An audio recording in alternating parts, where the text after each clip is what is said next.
Sir నమస్తే అండి. ఏదైతే టీడీపీ జనసేన దాదాపు 10 సంవత్సరాల తర్వాత ఒకే సభ మీద నవశకం అనే సభలో చంద్రబాబు నాయుడు గారు కానీ పవన్ కళ్యాణ్ గారు కానీ నారా లోకేష్ గారు ఇచ్చిన ప్రసంగాన్ని ఉద్దేశించి మీరే విధంగా రియాక్ట్ అవుతారు? అసలు 2024 ఎలక్షన్కి సంబంధించి ఎలాంటి మెసేజ్ని పాస్ చేశారంటారు? అసలు ఇవాళ యువగాళం నవశకం అని చెప్పేసి మరి మా పార్టీ యువనాయకుడు నారా లోకేష్ గారి సారథ్యంలో జరిగినటువంటి యువగాళం పాదయాత్ర ఇవాళ తెలుగుదేశం పార్టీకి ఒక మైలురాయిగా నిలిచింది. ఆంధ్ర రాష్ట్రంలో 5 సంవత్సరాల క్రితం 23 సీట్లతో ఉన్నటువంటి తెలుగుదేశం పార్టీ పని అయిపోయిందని ఎద్దేవా చేసినటువంటి వైఎస్ఆర్సీపీ దద్దమ్మలకు ఇవాళ నేనున్నాను ఈ పార్టీలో, తెలుగుదేశం పార్టీ ప్రతి కార్యకర్తకు కూడా నేనున్నానంటూ అన్న లోకేష్ బాబు గారు నా భూతో నా భవిష్యత్ అన్నట్టుగా తెలుగుదేశం పార్టీని ప్రతి కార్యకర్త గుండె కూడా బలపడే విధంగా ఒక చరిత్రాత్మకమైన నిర్ణయం తీసుకొని మరి ఇవాళ నారా భువనేశ్వరమ్మ, నారా చంద్రబాబు నాయుడు గారి ముద్దుల కుమారుడు లోకేష్ బాబు అన్న ఇవాళ నిజంగా చరిత్రలో నిలిచిపోయే విధంగా యువగాళం పాదయాత్ర చేశాడు. నిజంగా లోకేష్ బాబు మేము కూడా అనుకున్నాం తెలుగుదేశం పార్టీగా చంద్రబాబు గారి కుమారుడు నిజంగా అంత రాజకీయాలు చేయగలడా, వస్తాడనేటువంటి చిన్న సంకోచం ఎక్కడ ఉండేది. ఖచ్చితంగా నారా లోకేష్ బాబు గారిని ఎవరైతే తక్కువ అంచనా వేసి అవహేళన చేసి అవమానపరిచారో ఇవాళ ఒక శిల్పి ఒక రాయిని ఎలా ఒలుస్తాడో ఆ రకంగా ఒక ఆకారం తేలినటువంటి ఒక దమ్మున నాయకుడిగా ఇవాళ మా లోకేష్ బాబు తయారయ్యాడు. ఇవాళ మాకు ఎటువంటి ఇబ్బంది లేదు. ఇవాళ ఎవరో పార్టీకి అది స్థానంలో రావాల్సిన అవసరం లేదు. ఇవాళ మా తెలుగుదేశం పార్టీకి నారా చంద్రబాబు నాయుడు తర్వాత నారా లోకేష్ బాబే మా నాయకుడు.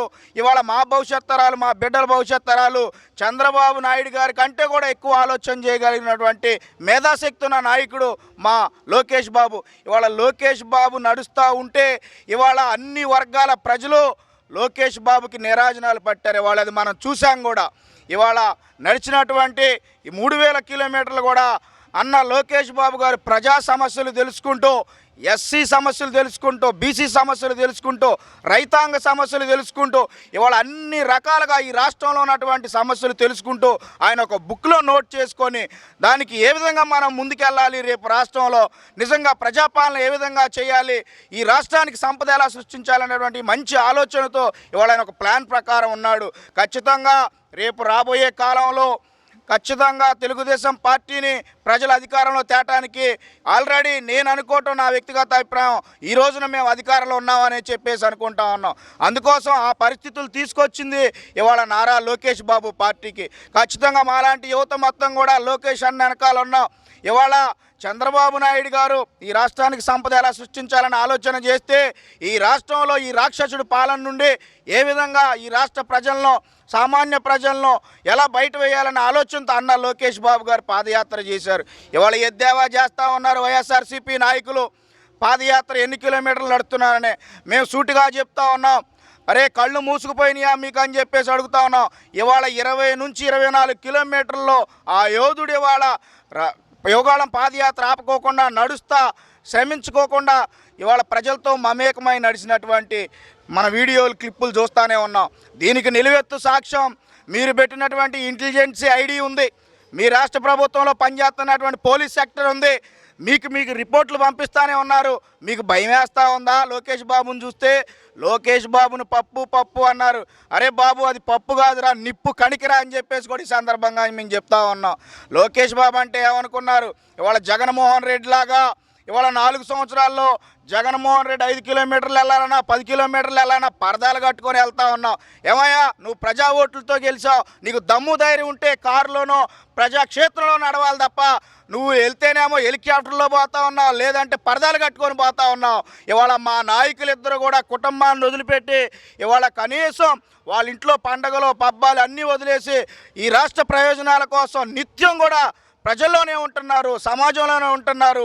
ఇవాళ వాళ్ళను నువ్వు ఎద్దేవా చేసే పరిస్థితికి వచ్చావా? ఇవాళ అన్న లోకేష్ బాబు గారి కుటుంబాన్ని అవమానించారు. ఎక్కడా కూడా కార్యకర్తలు కోపదారి పడ్డారు కానీ ఇవాళ సామ్రాజ్య రాజకీయాలకు ఇవాళ చంద్రబాబు నాయుడు ఆయన కుటుంబం నిలువెత్తు నిదర్శనం అనేది కూడా ఆ సందర్భంలో చూశారు. కాబట్టి జగన్మోహన్ రెడ్డికి అన్న లోకేష్ బాబు గారికి చాలా తేడా ఉంది. ఇవాళ వాపుని బొలిపు అనుకుంటున్నారు వైఎస్ఆర్సీపీ నాయకులు. ఇవాళ లోకేష్ బాబు గారిని ఇంకా ఏమని ఎద్దేవా చేస్తున్నారా అని చెప్పేసి కూడా అడుగుతా ఉన్నాం.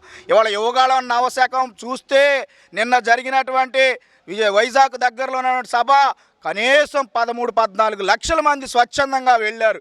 అది కూడా టూకీగా పిలిపిస్తే వెళ్ళారు. ఇంకా పెద్ద మొత్తంలో కనుక మొబిలైజేషన్ చేయాల్సి వస్తే ఈ రాష్ట్రం ఒక షేక్ అయిపోయేదని కూడా చెప్తా ఉన్నాం. అందుకోసం లోకేష్ బాబు రేపు కాబోయేటువంటి భవిష్యత్ తరాల ముఖ్యమంత్రి అని కూడా చెప్పేసి ఈ సందర్భంగా మేము మాట్లాడుతూ ఉన్నాం. ఖచ్చితంగా మాలాంటి యువకులు లోకేష్ అన్నని ఇష్టపడతా ఉన్నారు. జగన్ పని అయిపోయింది, ఏమీ లేదు. ఇవాళ అన్ని వర్గాలకు దగ్గరగా లోకేష్ అన్న ఉన్నాడు. లోకేష్ అన్నటువంటి ఆలోచన ఖచ్చితంగా చెప్తే చేస్తాడు. అన్న ఒక బుక్ పెట్టుకొని ఒక సమాచార ప్రకారం ఈ రాష్ట్రంలో సమస్యల మీద రేపు ఏ రకంగా మనం అడిగేయాలని కూడా ఆలోచన చేస్తూ ఉన్నారు. ఆయనకి పెద్దగా నారా చంద్రబాబు నాయుడు గారు ఉన్నారు. మరి వీరికి ఇవాళ రాష్ట్రంలో పార్టీ టీం ఉంది. అందుకోసం మేమంతా కూడా ఖచ్చితంగా లోకేష్ అన్న కోసం పనిచేయడానికి సిద్ధంగా ఉన్నాం.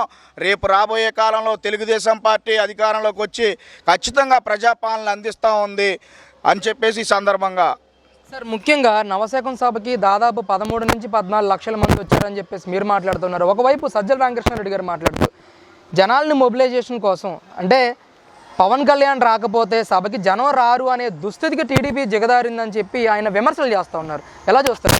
ఖచ్చితంగా అయితే మేము దీన్ని వ్యతిరేకిస్తామండి. సజ్జల రామకృష్ణారెడ్డి అసలు ముందు జగన్ ముడ్డి కింద నీళ్లు తెచ్చిందే సజ్జల రామకృష్ణారెడ్డి. అది వాళ్ళు ఇంకా తెలుసుకోవట్లేదు. ఇవాళ జగన్ పని అయిపోయినా జగన్ ఇవాళ ఊబిలో పడ్డా కూడా సజ్జల రామకృష్ణారెడ్డి అని చెప్పేసి అన్నారు. సజ్జల రామకృష్ణారెడ్డి అంటే జగన్ క్యాబినెట్లోనే కొంత ఇష్టపడేటువంటి వ్యక్తులు ఉన్నారు.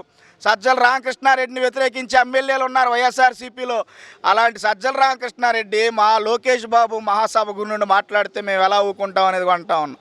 ఇవాళ అన్న పవన్ కళ్యాణ్ గారు కరెక్ట్ అటువంటి సమయంలో ఒక భరోసా ఇచ్చారు. ఈ దేశానికే కావాల్సినటువంటి ఒక నాయకుడు, అవినీతి మరకలేని ఒక నాయకుడు, 40 సంవత్సరాలు సుదీర్ఘ పోరాటం ఎదిగిన ఒక నాయకుడు ఇవాళ రాజ్యాంగం ప్రకారం సమాజంలో ఒక మానవత్వం ప్రకారం అన్న పవన్ కళ్యాణ్ గారు ఒక మంచి నిర్ణయం తీసుకొని ఆ పెద్ద ఆయనకు అండగా నిలబడ్డారు తప్ప ఇవాళ తెలుగుదేశం పార్టీ మీటింగులకి పవన్ కళ్యాణ్ వస్తే వస్తారు, లేదంటే లేదు అనేటువంటి భావననే ఖచ్చితంగా మేము వ్యతిరేకిస్తూ ఉన్నాం. ఇవాళ జనసేన తెలుగుదేశం పార్టీ కూటమిని ప్రజా పాలనే తీసుకెళ్ళడం కోసం తప్ప ఇవాళ వేరే రకంగా తీసుకెళ్లే ఆలోచనలో మాత్రం తెలుగుదేశం పార్టీ అట్లాగే జనసేన పార్టీ లేదు. మా యొక్క పొత్తుని ఏ రకంగా విచ్ఛిన్నం చేయాలనేటువంటి దాని మీద వైఎస్ఆర్సీపీ పెద్దలు మీడియా ముందు కూర్చొని ఇష్టానుసారంగా మాట్లాడుతూ ఉన్నారు. కాబట్టి వాళ్ళు తెలుసుకోవాల్సిన అవసరం ఉంది, ఇంకా వాళ్ళు తెలుసుకోలేకపోతున్నారు. ఇది ఒక బాధాకరమైనటువంటి సంఘటన. ఇవాళ లోకేష్ బాబు కోసం వెళ్ళాం తప్ప మేము పవన్ కళ్యాణ్ గారు అంటే మాకు చాలా గౌరవం. మా పార్టీ అధినాయకుడు చెప్పాడు కలిసి పనిచేయాలని చెప్పాడు. మా అధినాయకుడు సామంటే సస్తాం, బతకమంటే బతు. ఎందుకంటే పార్టీ అంత కమిట్మెంట్ ఉన్నటువంటి కార్యకర్తలు మా తెలుగుదేశం పార్టీలో ఉన్నారు. ఇవాళ మా యొక్క స్నేహాన్ని, మా యొక్క పొత్తుని ఇవాళ ఏ రకంగా తీసుకెళ్లాలనే దొంగదారులు ఇవాళ వైఎస్ఆర్సీపీ నాయకత్వం పనిచేస్తూ ఉంది. సజ్జల రామకృష్ణారెడ్డి సూటిగా ఒక క్వశ్చన్ వేస్తూ ఉన్నా నేను. ఇవాళ లోకేష్ బాబు పాదయాత్ర చేస్తూ ఉంటే వైఎస్ఆర్సీపీ నాయకులు ఇది ఒక పాదయాత్ర, దీనికి ఎవరు వస్తారు, అతను నడుస్తాడో లేదో అనేటి ఎద్దేవా చేశారు. అసలు ఇవాళ 80 సంవత్సరాలు ఈ రాజకీయ సుదీర్ఘ ప్రస్థానంలో మహా మేధావులు నాయకులు అన్న నందమూరి ఎన్టీఆర్, పెద్ద ఎన్టీఆర్ దగ్గర నుండి ఇవాళ ఉన్నటువంటి లోకేష్ బాబు దాకా ఇవాళ ఈ ఆంధ్ర రాష్ట్రంలో ఎంతోమంది మహానేతలు ముఖ్యమంత్రులుగా చేశారు, రాజకీయ పార్టీ పాదయాత్రలు చేశారు. కానీ అన్నీ ఒక ఎత్తు, యువగాళం పాదయాత్ర ఒక ఎత్తు. అన్న చరిత్రలో నిలిచిపోయాడు. మేము చాలా గర్వపడతా ఉన్నాం. లోకేష్ అన్న అభిమానిగా నేను చాలా గర్వపడతా ఉన్నా. మా లోకేష్ అన్న కోసం ఏంకైనా సిద్ధపడతాం మేము. సజ్జల రామకృష్ణారెడ్డి పని అయిపోయింది. సజ్జల రామకృష్ణారెడ్డి తెల్ల దుప్పటేసుకొని ఇంట్లో పడుకోవటమే రేపు 2 నెలలు ఆగితే తప్ప నీ పనేం లేదు. ఇక నువ్వు ప్రభుత్వ శాలరీలు, పేద ప్రజల డబ్బు శాలరీగా తీసుకుంటూ ఒక సలహాదారుడిగా ఉండి ఇవాళ జగన్ను ముడ్డి కిందకు నీళ్లు తెచ్చినటువంటి వ్యక్తి సజ్జల రామకృష్ణారెడ్డి. ఇవాళ వైఎస్ఆర్సీపీ ప్రభుత్వానికి ముడ్డి కింద నీళ్లు తెచ్చినటువంటి వ్యక్తి సజ్జల రామకృష్ణారెడ్డి. మరి ఆయన ఎట్ట నచ్చుతున్నాడో వైఎస్ఆర్సీపీ పెద్దలకి ఇంకా తెలుసుకోలేకపోతా ఉన్నారని చెప్పేసి ఈ సందర్భంగా మేము మాట్లాడుతూ ఉన్నాం.